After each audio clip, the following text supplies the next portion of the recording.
A grande questão. Todos os seres humanos, em algum momento de suas vidas, ouviram falar de Jesus Cristo e ainda que Ele é o Salvador do mundo. Para aqueles que não ouviram, certamente um dia irão ouvir, seja através de pessoas, rádio, televisão, internet, enfim. O Senhor e Salvador é divulgado nas 4 partes do globo terrestre. Milhares de pessoas do planeta já aderiram aos ensinos de Jesus, se tornando cristãos, ou seja, discípulos dele. Porém, a grande questão que paira sobre a cabeça de muitos deles é: sou salvo do quê? Essa grande questão vem acompanhada de outras perguntas derivadas a essa. Jesus Cristo é o Salvador do mundo? Ele me salvou? Como assim? O que eu fiz para que alguém precisasse me salvar? Sou salvo do quê? Inclusive, muitos cristãos que seguem os ensinamentos de Jesus ainda possuem dúvidas a esse respeito, e alguns vivem a vida cristã sem terem a certeza de sua salvação. O número de pessoas que frequentam igrejas cristãs que ainda têm dúvidas sobre a salvação é grande. Essas pessoas, ao serem questionadas sobre do que Jesus as salvou, ainda respondem de maneira incorreta e sem certeza, dizendo que nunca foram ensinadas com detalhes sobre isso. De fato, é totalmente verdade que muitos líderes cristãos nunca ensinaram de maneira completa e esclarecedora seus fiéis sobre o assunto, que deve ser o mais importante de todos: salvação. Quem sabe, nunca ensinaram devido a eles mesmos não saberem como responder totalmente. Esse livro que você terá em mãos tem como objetivo esclarecer a você, cristão ou não, que possui dúvidas e questionamentos sobre o que é salvação, por que e do que devemos ser salvos por Jesus. Busquei apresentar esse livro da maneira mais simples possível para que seja compreendido com facilidade cada ensinamento contido nele. Portanto, embarque comigo nessa história real de demonstração do maior amor já visto e já sentido por alguém: o amor do Senhor e Salvador Jesus Cristo.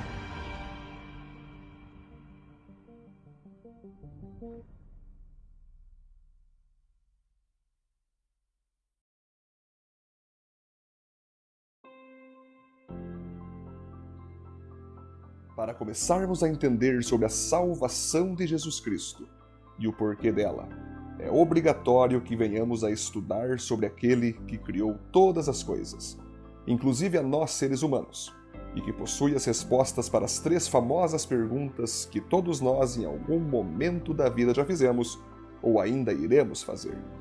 De onde vim? Por que estou aqui? Para onde vou depois da morte?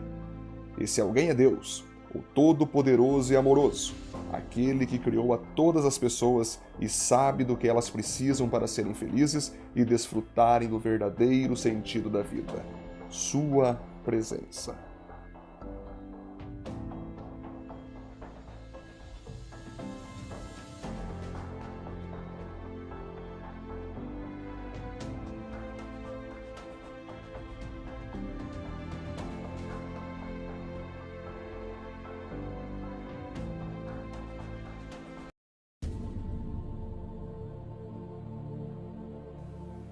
Jesus Cristo é o Filho único do Criador.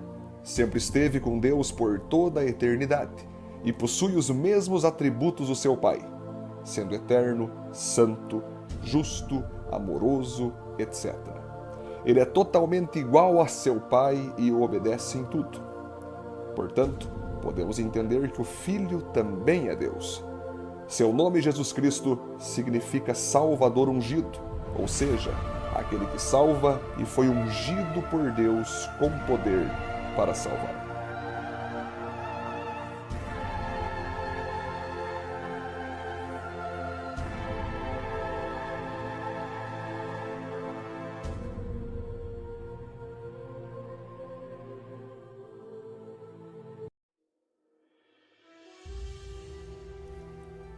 O Espírito Santo é outra pessoa divina que sempre existiu e sempre esteve com Deus e com Jesus Cristo, completando a família eterna. O Espírito também possui suas funções, pensa e age exatamente como Deus Pai e seu Filho Jesus. Podemos dizer afirmativamente que ele também possui todos os atributos de ambos. A Bíblia diz que no princípio o Espírito de Deus pairava sobre a face das águas e hoje é aquele que fala e revela a vontade de Deus aos homens. É muito importante dizer aqui que o Espírito Santo não é apenas uma energia ou um tipo de evento que não tem identidade. Não, o Espírito Santo é uma pessoa com sentimentos e desejos idênticos ao Pai e ao Filho. O Espírito Santo é Deus.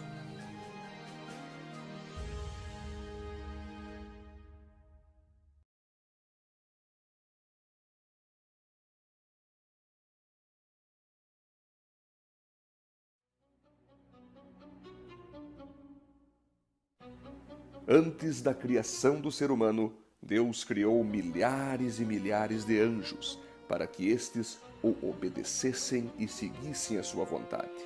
Entre esses anjos estava um que era o mais bonito, mais belo e mais admirado. Seu nome era Lúcifer, que significa anjo de luz. Certa vez no paraíso, Lúcifer se deixou levar pela inveja contra Deus e começou a abrigar em seus pensamentos desejos de se tornar igual a Deus e receber a mesma adoração e glória que ele recebia, não querendo continuar sendo submisso e obediente à sua vontade. Todo esse desejo foi compartilhado com os anjos que ele liderava, ou seja, a terça parte de todos os outros, e com o passar do tempo conseguiu fazê-los pensarem assim como ele. Como Deus era o Todo-Poderoso e sabia de todas as coisas, e tudo que passava no coração de seus anjos, identificou esse desejo e maldade em Lúcifer e que este havia envenenado os outros também. Então, rapidamente o Senhor os condenou e os expulsou de seu paraíso para nunca mais voltarem.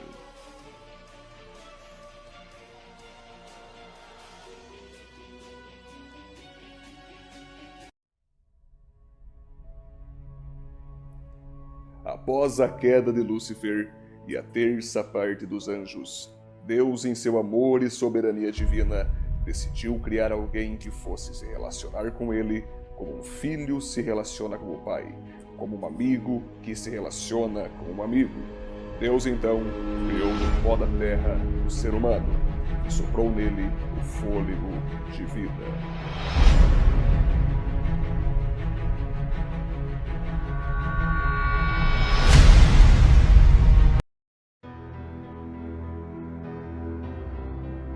Um dos vários atributos de Deus é o amor. E quem ama não obriga, quem ama não maltrata. Quem ama permite que o outro seja livre para escolher amar e obedecer ou não viver dessa maneira. Uma das maiores expressões de amor da parte de Deus para suas criaturas pensantes, como os anjos e a nós seres humanos, foi nos dar essa liberdade, a capacidade de podermos escolher o que queremos na nossa vida. Se é andar com Deus e adorá-lo, que é o propósito pelo qual fomos criados, ou andar fora desse propósito e viver para nós mesmos e nossos próprios desejos. Portanto, um homem pode escolher adorar e obedecer ao seu Senhor ou não. A isso chamamos de livre arbítrio.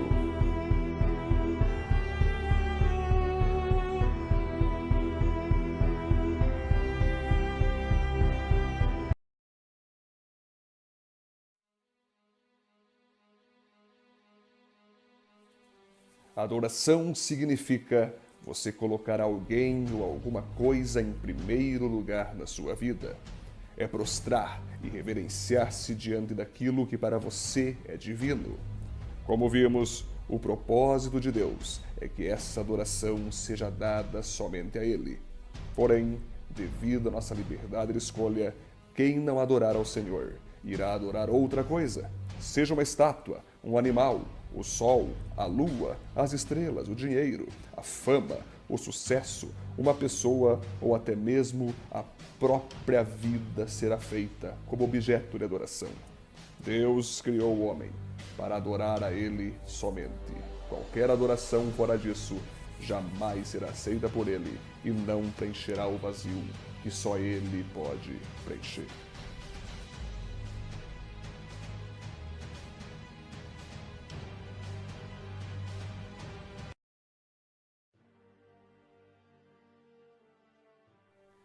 Antes de Adão e Eva terem desobedecido a Deus, o pecado era apenas uma possibilidade e não uma realidade. Pois entenderemos que o que trouxe ele para a terra e para dentro dos seres humanos foi justamente a desobediência de uma ordem do Criador. Mas o que é pecado? E o que significa? Pecado significa errar o alvo, e esse alvo é a vontade de Deus. Quando o Senhor Todo-Poderoso fez o ser humano, este deu a ele um caminho e um direcionamento de como viver para agradá-lo e adorá-lo. Portanto, tudo aquilo que o ser humano comete, tanto em pensamentos como em ações, que vai contra a vontade e a aprovação de Deus, é errar o alvo, ou seja, pecado.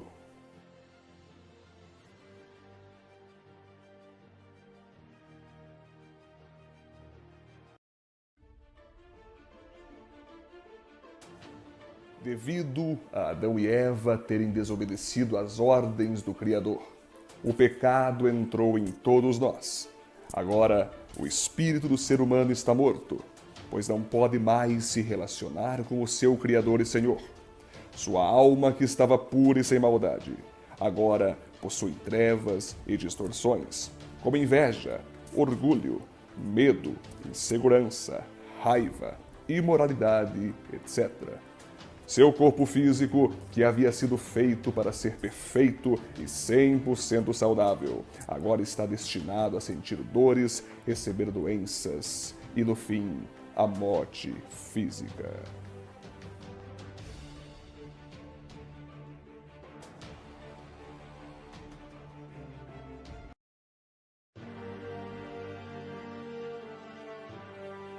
As consequências da desobediência de Adão e Eva foram estrondosas. O pecado entrou no espírito, na alma e no corpo do ser humano. E essa herança pecaminosa foi passada para todos os seres humanos da atualidade e para todos os outros que um dia irão nascer.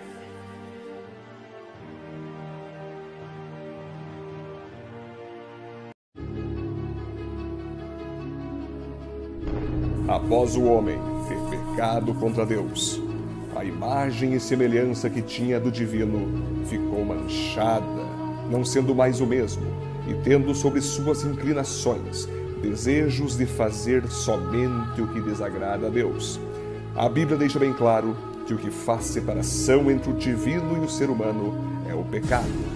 A santidade e pureza do Senhor não podem tolerar a sujeira e imundícia do estado do homem, e por isso não consegue vir ao seu encontro.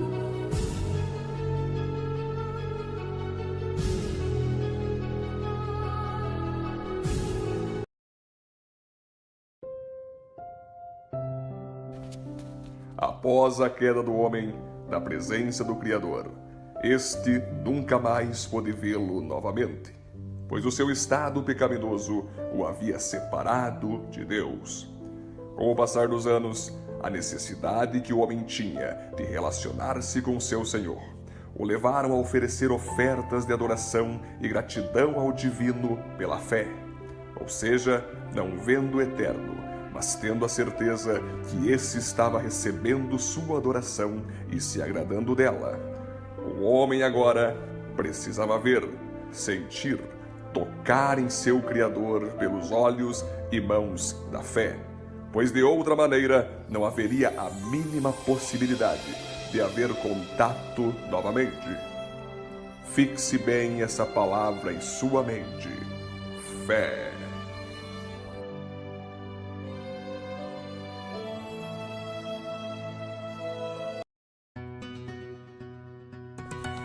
Deus falou, e foi isto o que ele disse: Meu povo, eu, o Senhor, sou o seu Deus.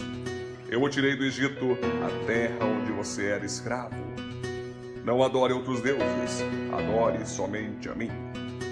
Não faça imagens de nenhuma coisa que há lá em cima no céu, ou aqui embaixo na terra, ou nas águas debaixo da terra.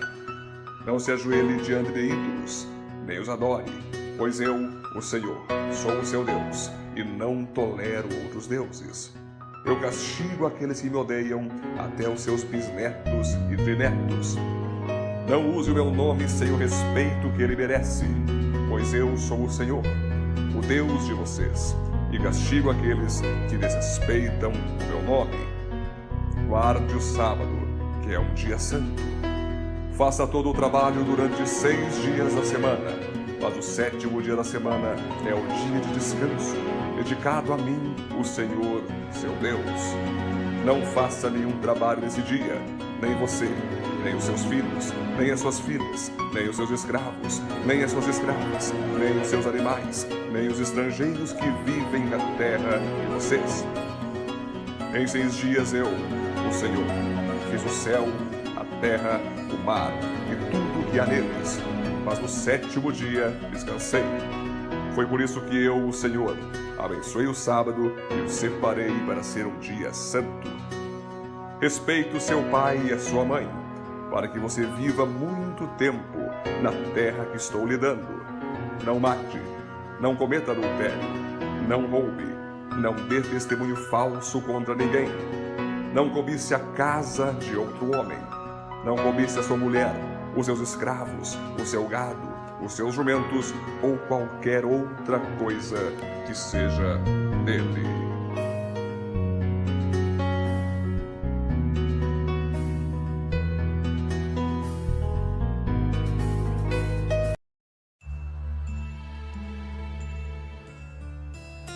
Sabemos que a lei é divina, mas eu sou humano e fraco, e fui vendido ao pecado para ser seu escravo. Eu não entendo o que faço, pois não faço o que gostaria de fazer. Pelo contrário, faço justamente aquilo que odeio. Se faço o que não quero, isso prova que reconheço que a lei diz o que é certo. E isso mostra que, de fato, já não sou eu quem faz isso, mas o pecado que vive em mim é que faz. Pois eu sei que aquilo que é bom não vive em mim, isto é, na minha natureza humana. Porque, mesmo tendo dentro de mim a vontade de fazer o bem, eu não consigo fazê-lo. Pois não faço o bem que quero, mas justamente o mal que não quero fazer é que eu faço.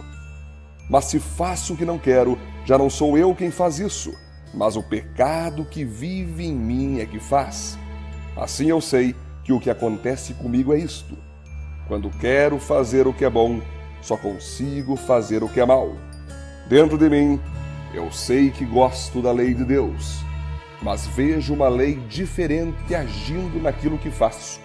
Uma lei que luta contra aquela que a minha mente aprova.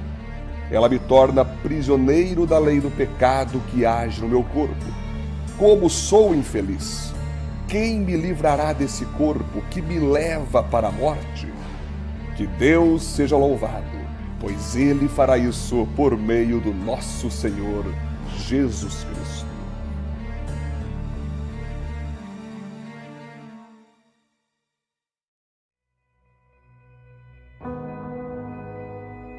A natureza pecaminosa do homem o faz naturalmente não obedecer aos mandamentos e leis de Deus. Portanto, enquanto tivermos essa natureza pecadora, nunca nenhum ser humano na face da terra conseguirá praticar com perfeição as ordens do seu Senhor. Com isso, podemos entender que merecemos ser mortos, pois como a própria lei diz, quem não cumpri-la precisa morrer como castigo a ser pago. Nesse momento, uma pergunta pode facilmente e justamente surgir. Se nenhum ser humano pode viver 100% as leis e mandamentos de Deus e o castigo por não vivê-los é a morte, não existe chance nenhuma de sermos salvos. E agora? Graças a Deus por nosso Senhor e Salvador, Jesus Cristo.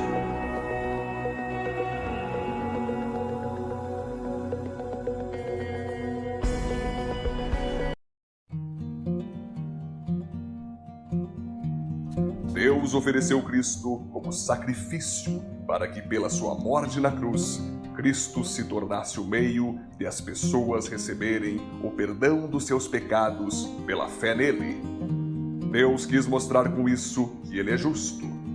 No passado, ele foi paciente e não castigou as pessoas por causa dos seus pecados. Mas agora, pelo sacrifício de Cristo, Deus mostra que é justo.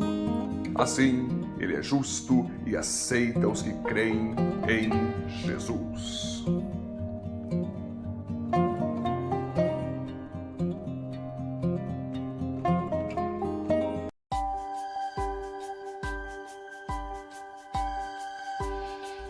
Deus perdoou todos os nossos pecados e anulou a conta da nossa dívida com os seus regulamentos que nós éramos obrigados a obedecer.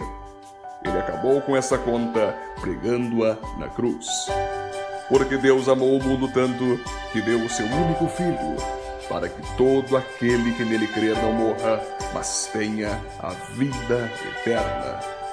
Pois o sangue de touros e de bodes não pode, de modo nenhum, tirar os pecados de ninguém. Por isso Cristo, ao entrar no mundo, disse: Tu, ó Deus, não queres animais oferecidos em sacrifícios nem ofertas de cereais, mas preparaste um corpo para mim. Não te agradam as ofertas de animais queimados inteiros no altar, nem os sacrifícios oferecidos para tirar pecados. Então eu disse: Estou aqui, ó Deus, venho fazer a tua vontade, assim como está escrito a meu respeito no livro da lei.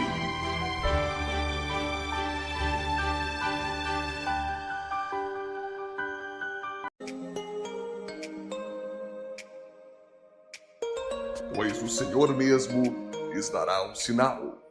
A jovem que está grávida dará à luz um filho e porá nele o nome de Emanuel. Virá um descendente do rei Davi, filho de Jessé, que será como um ramo que brota de um toco, como um broto que surge das raízes. O Espírito do Senhor estará sobre ele e lhe dará sabedoria e conhecimento, capacidade e poder. Ele temerá o Senhor, conhecerá a sua vontade e terá prazer em obedecer-lhe. Ele não julgará pela aparência, nem decidirá somente por ouvir dizer, mas com justiça julgará os necessitados e defenderá os direitos dos pobres.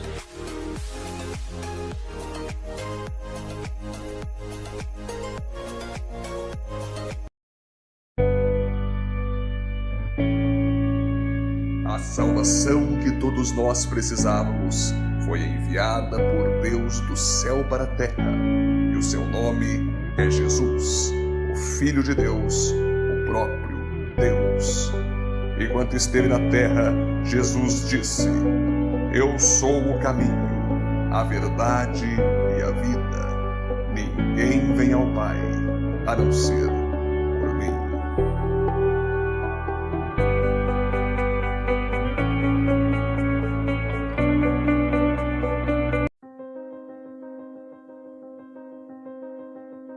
O batismo simboliza que a pessoa está arrependida de seus pecados e quer viver uma nova vida.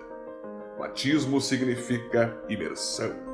A pessoa batizada é colocada por um líder, com o corpo inteiro debaixo da água, simbolizando sua morte para o pecado, e levantada da água, simbolizando o surgimento de uma nova pessoa, com mentalidade e atitudes que devem agradar a Deus. Jesus Cristo não precisava ter se batizado, pois não havia pecado algum nele e de nada era necessário se arrepender, pois sempre esteve ao lado de Deus e o obedecia em tudo. Porém, Deus enviou seu Filho ao mundo exatamente para se colocar em nosso lugar como pecador. Por isso, por amor a nós, também se batizou, mostrando com isso que, de fato, todos precisam se arrepender.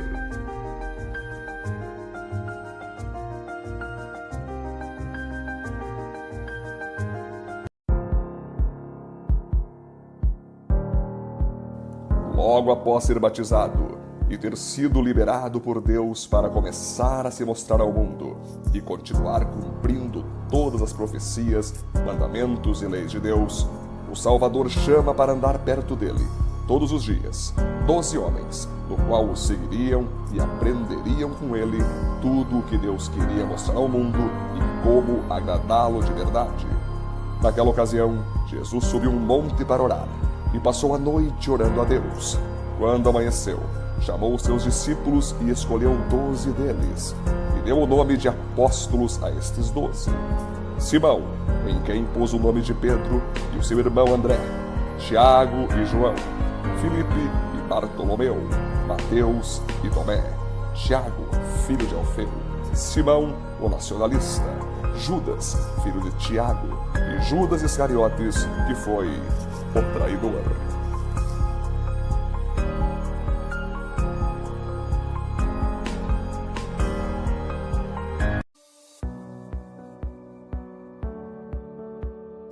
Certa vez, o Salvador sentou-se em um monte e começou a ensinar seus discípulos e toda a multidão que estava ali. E iniciou com uma afirmação maravilhosa: felizes as pessoas que sabem que são espiritualmente pobres, pois o reino do céu é delas. Veja que Jesus não está afirmando aqui pobreza material, mas sim pobreza espiritual. O que isso quer dizer? Quer dizer que todo aquele que reconhece que está em um estado pecaminoso e que nada pode fazer por seus próprios esforços para ser aceito por Deus, a não ser ter fé nele, é feliz. Todo aquele que sabe que nada tem para dar a Deus em troca da salvação e que sabe que não consegue viver seus mandamentos e leis para ser salvo, mas coloca somente sua fé e dependência em Jesus, recebe o reino dos céus, recebe a salvação e perdão de seus pecados.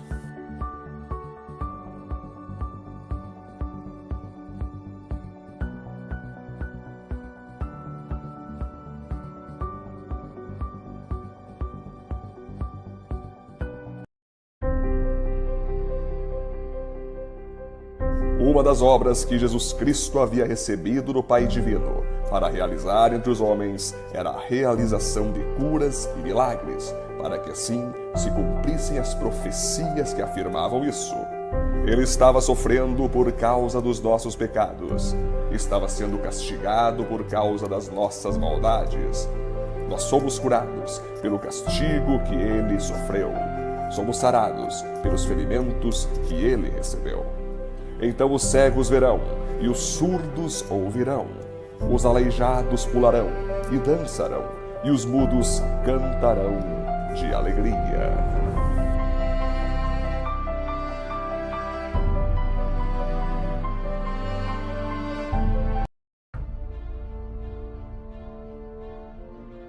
Jesus Cristo sempre condenou e advertiu todas as pessoas que achavam que poderiam ser salvas por seus próprios esforços. Jesus sempre repreendeu os orgulhosos e os religiosos que pensavam dessa forma. Essas pessoas, as quais Jesus condenou, representam todas as pessoas dos dias de hoje, que também acham que podem ser aceitas e salvas por Deus por realizar obras sociais, serem boas pessoas, pais de família, pessoas honestas e que são adeptas a alguma religião e doutrina. Resumindo, são homens e mulheres que pensam que através de suas próprias práticas e esforços podem convencer a Deus e conquistá-lo. Veja que todas essas práticas citadas possuem um valor maravilhoso na sociedade e é algo que deve ser buscado, mas não como meio de ser aceito pelo Criador, porque nada e nem ninguém pode ser suficientemente bom de modo a receber a salvação do Senhor por suas próprias forças, pois, como já vimos e estudamos, continuam possuindo sobre si algo que afasta o Criador delas, que é a natureza pecaminosa.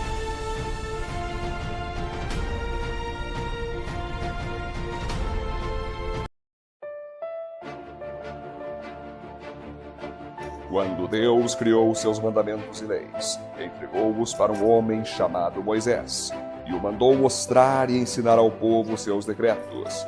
E um dos decretos era que, se alguém pecasse contra o Criador, deveria trazer um cordeiro sem defeito, entregar ao sacerdote, e este mataria o animal, tirando seu sangue, suas vísceras, e aspergindo esse sangue sobre o altar, para que tal homem recebesse o perdão de Deus e fosse considerado absolvido.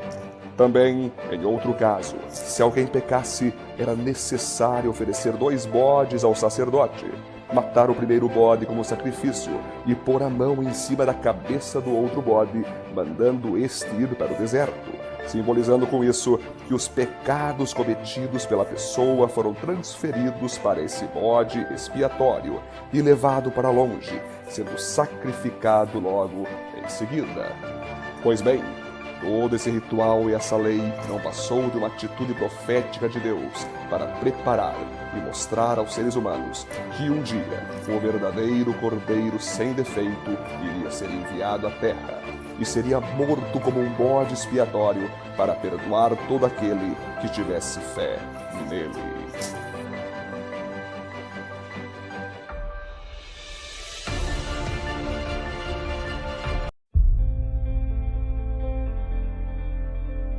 Após Jesus terminar toda a sua missão na terra, que era obedecer ao Pai, ensinando as pessoas a como obedecê-lo, morrendo numa cruz por cada uma delas e ressuscitando ao terceiro dia, chegou a hora de retornar de onde tinha vindo, que era o paraíso, o seu reino, onde a presença do Todo-Poderoso Criador habita e mora. Após explicar novamente a eles o motivo de sua morte e abrir a mente deles para que entendessem as Escrituras, deu aos seus discípulos as últimas instruções e confiou a eles a missão de testemunharem sobre sua morte, ressurreição e poder para salvar.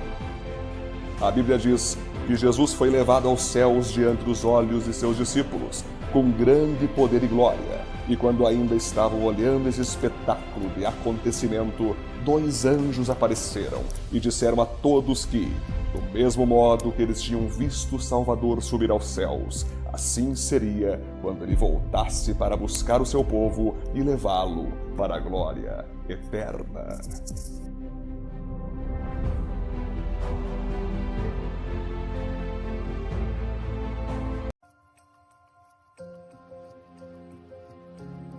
Após Jesus ter sido levado de volta aos céus, seus discípulos entraram em Jerusalém e foram até uma sala onde estavam hospedados, e ali, estando entre 120 pessoas, permaneceram orando, buscando e esperando, quando de repente veio do céu um barulho, que parecia o de um vento soprando muito forte, e esse barulho encheu toda a casa onde estavam sentados. Então, todos viram umas coisas parecidas com chamas, que se espalharam como línguas de fogo, e cada pessoa foi tocada por uma dessas línguas.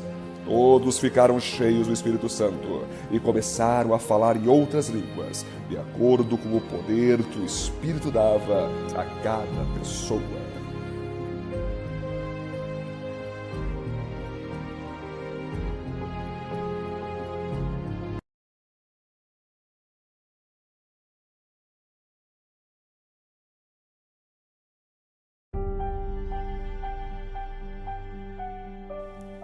Milhares de pessoas ouviram Jesus ensinar, curar e operar milagres. Porém, nenhuma delas pôde ter um relacionamento tão íntimo com Cristo quanto os 12 discípulos tiveram. Nessa hora, é importante ressaltar que o plano de Deus é que todos os cristãos e discípulos possam desfrutar de um relacionamento pessoal com Cristo.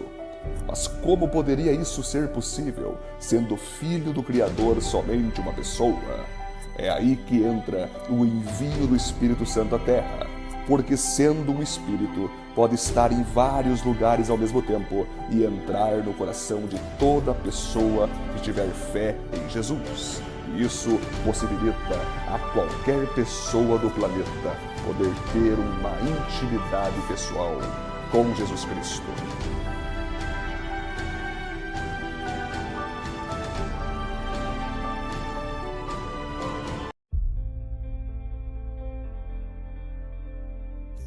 A missão do Espírito Santo é entrar no coração de cada um que tiver fé em Jesus, sendo uma garantia, um selo de que de fato tal pessoa foi salva. E agora seu trabalho é fazer essa pessoa viver as palavras de Cristo em sua vida prática, buscando santidade, pureza, amor e paz no relacionamento para com Deus e os homens. Ou seja, o Espírito Santo entra em cena agora para tornar cada filho de Deus semelhante ao Salvador. Seu papel nessa terra é convencer os homens do pecado, da justiça e do juízo. Por isso, toda pessoa que se converte a Jesus é tocada pelo Espírito.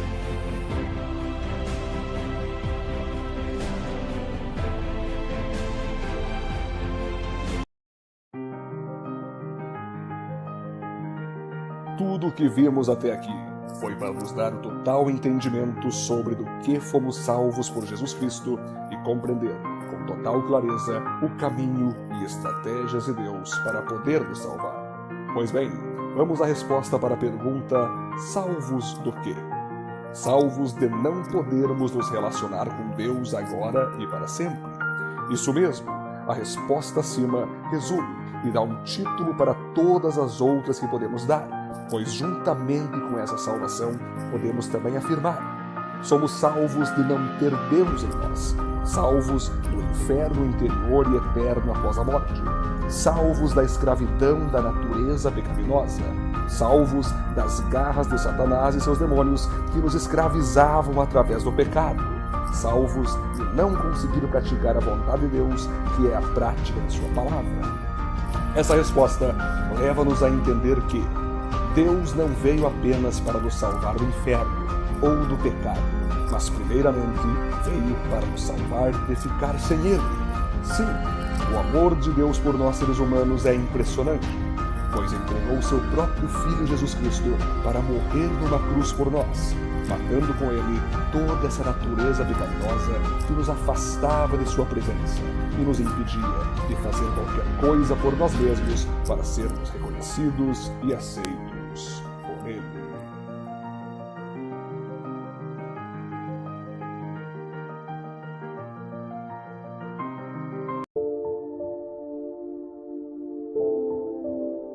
Todos os seres humanos serão salvos?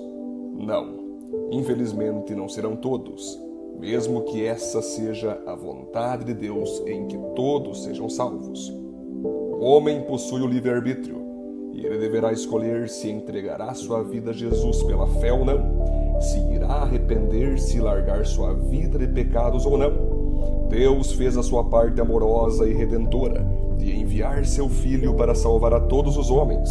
Porém, aqueles que não acreditarem ou não aceitarem essa ação de Deus em suas vidas, continuando em sua vida de independência do Criador, vivendo através de sua natureza pecaminosa, não poderão ser salvos nem aqui e nem em toda a eternidade. Entretanto, aqueles que se entregarem pela fé para Jesus Cristo, crendo em sua obra de salvação e vivendo com Ele e para Ele, serão salvos aqui e por toda a eternidade.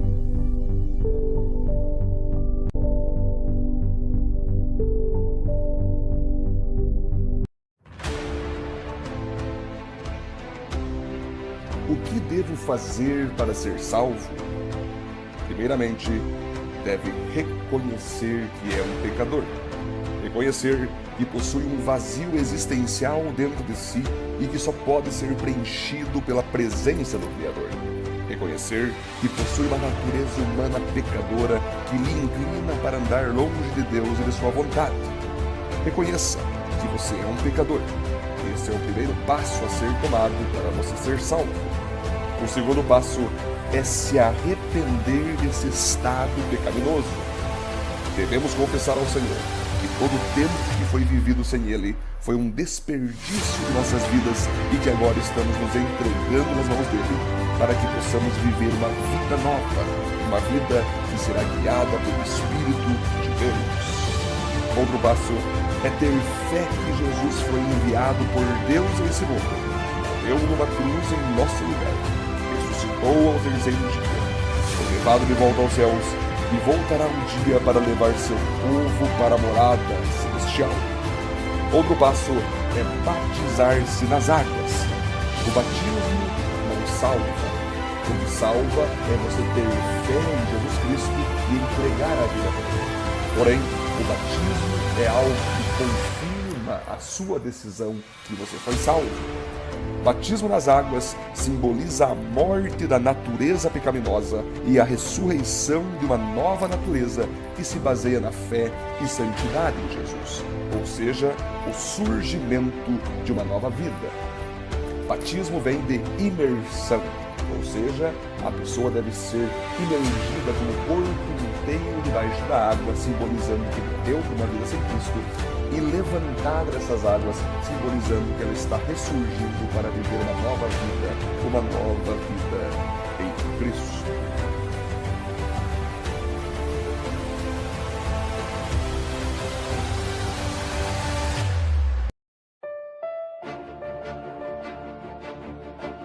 Como uma pessoa salva deve viver nesse mundo?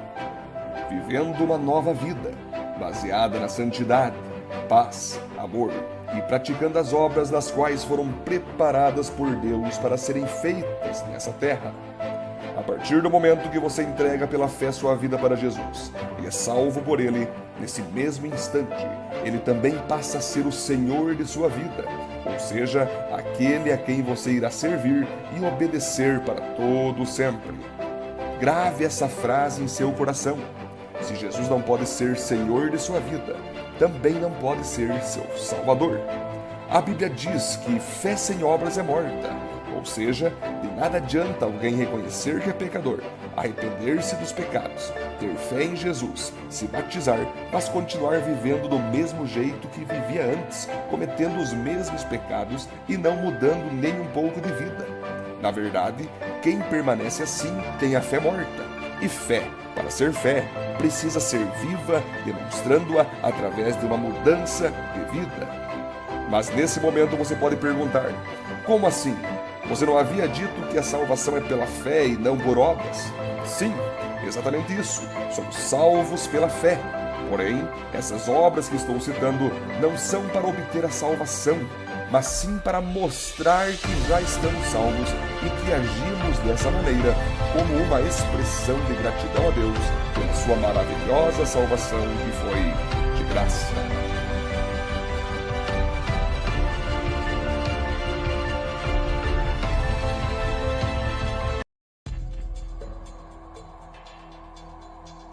Agora que sou salvo, como eu faço para vencer os ataques de Satanás e seus demônios contra a minha vida? Fique alerta e vigie. Estejam alertas e fiquem vigiando, porque o inimigo de vocês, o diabo, anda por aí como um leão que ruge, procurando alguém para devorar. Proteja-se através das armas da palavra e oração. Vistam-se com toda a armadura que Deus dá a vocês, para ficarem firmes contra as armadilhas do diabo. Obedeça a Deus e não aceite as propostas do diabo. Portanto, obedeçam a Deus e enfrentem o diabo, que ele fugirá de vocês. Afaste-se da prática do pecado. Viva sempre em santidade. Quem continua pecando pertence ao diabo, porque o diabo peca desde a criação do mundo. E o Filho de Deus veio para isso, para destruir o que o diabo tem feito. Fuja do diabo. Não deem ao diabo oportunidade para tentar vocês. Fique firme na fé. Fiquem firmes na fé e enfrentem o diabo, porque vocês sabem que no mundo inteiro os seus irmãos na fé estão passando pelos mesmos sofrimentos. Em Cristo Jesus somos mais que vencedores.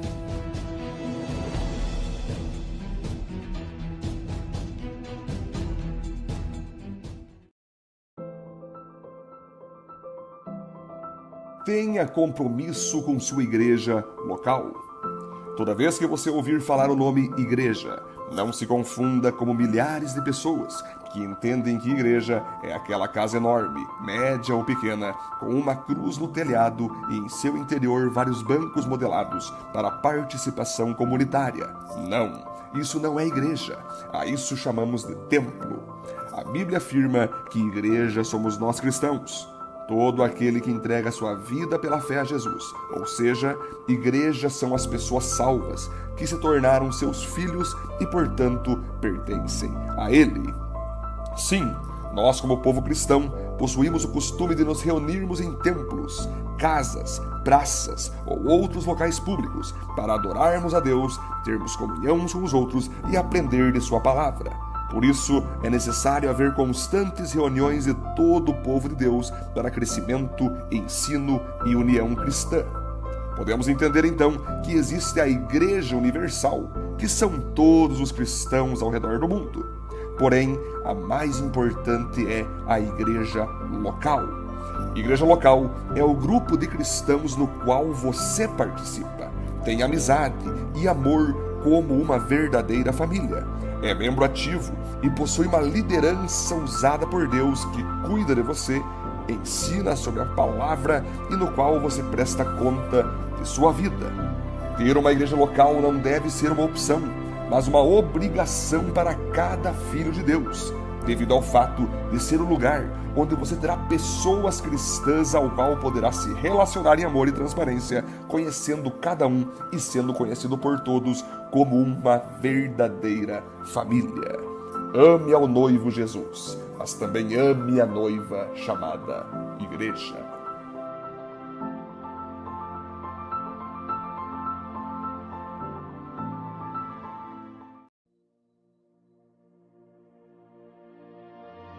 Jesus Cristo morreu e ressuscitou por nós, para que pudéssemos ser salvos exatamente de não podermos nos relacionar com Deus agora e para sempre.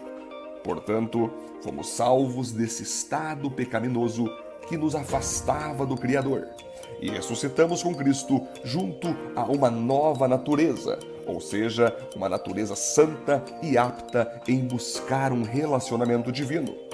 Como já aprendemos, fé é a certeza daquilo que não vemos, ou seja, é ter a certeza que, mesmo não podendo ver Deus, Ele existe, nos ama, nos procura para conversar, nos escuta, nos orienta, nos dirige, enfim, deseja que venhamos a nos relacionar com Ele. Portanto, sobre todas as coisas, você foi salvo primeiramente para buscar e amar ao Deus que te salvou.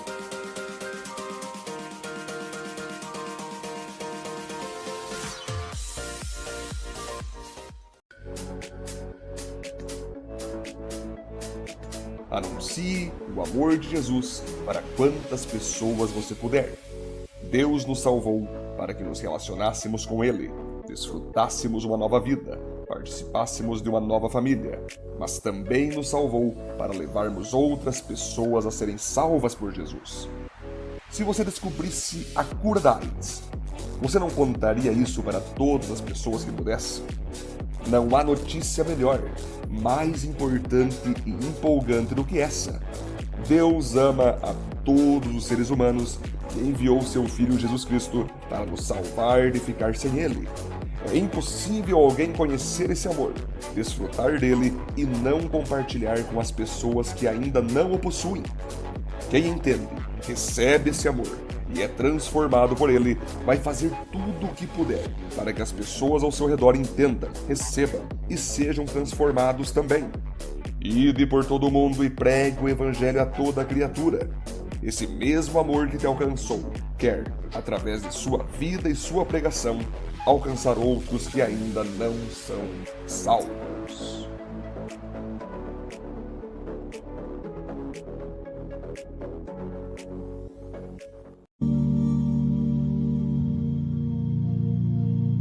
É possível alguém perder a salvação? Essa é uma pergunta que tem gerado bastante conflito entre muitos cristãos, devido a haver diferentes posições umas às outras.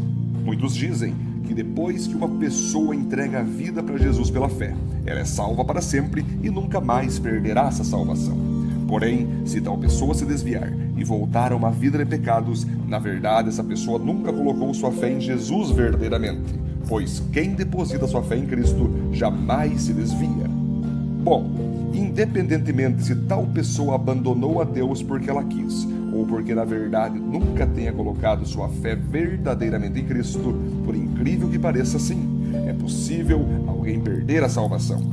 Entretanto, isso só acontece se tal cristão abandonar totalmente a fé em Jesus, a igreja, e voltar a praticar uma vida de pecados, chegando ao ponto de nunca mais conseguir voltar devido ao seu coração estar cauterizado. A Bíblia chama isso de blasfêmia contra o Espírito Santo, e esse pecado é o único citado por Jesus como aquele no qual é imperdoável. Blasfemar contra o Espírito Santo é não dar mais ouvidos algum para sua voz, rejeitar seu convite para o arrependimento, é desprezar e não aceitar o poder purificador do sangue de Jesus e não mais depositar sua fé e confiança em sua pessoa, voltando a viver uma vida de pecados pior do que a primeira vez. É importante afirmar aqui também que, mesmo sendo cristãos, em algum momento do dia poderemos cometer algum pecado e desobedecer a Deus. Por isso, imediatamente devemos buscar ao Pai, pedindo perdão e purificação, tendo em vista que isso são falhas naturais da vida cristã e que sempre nos conduzem ao arrependimento, não tirando de nós a salvação em momento algum, pois continuamos com o alvo sempre em Cristo, apesar dos erros. Pecar e se arrepender é uma coisa, e não compromete nossa salvação. Pecar como prática constante, rejeitando o convite do Espírito Santo ao arrependimento, nos condena a perder a salvação.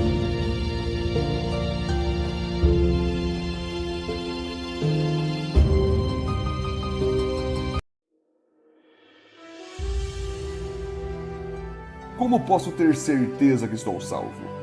Quem me garante? A sua certeza de que está salvo é a fé que você teve em Jesus, que morreu em seu lugar e ressuscitou no terceiro dia. Se você reconheceu que é um pecador, teve fé em toda a obra e pessoa de Jesus e o recebeu sinceramente em seu coração, tenha absoluta certeza de que está salvo, pois o Espírito Santo veio habitar em ti e ele é o selo que nos garante essa salvação. A Bíblia é a palavra de Deus, e se ela disse que somos salvos pela fé em Jesus, então pode acreditar que você está a salvo e nada, nem ninguém poderá tirar essa certeza de você.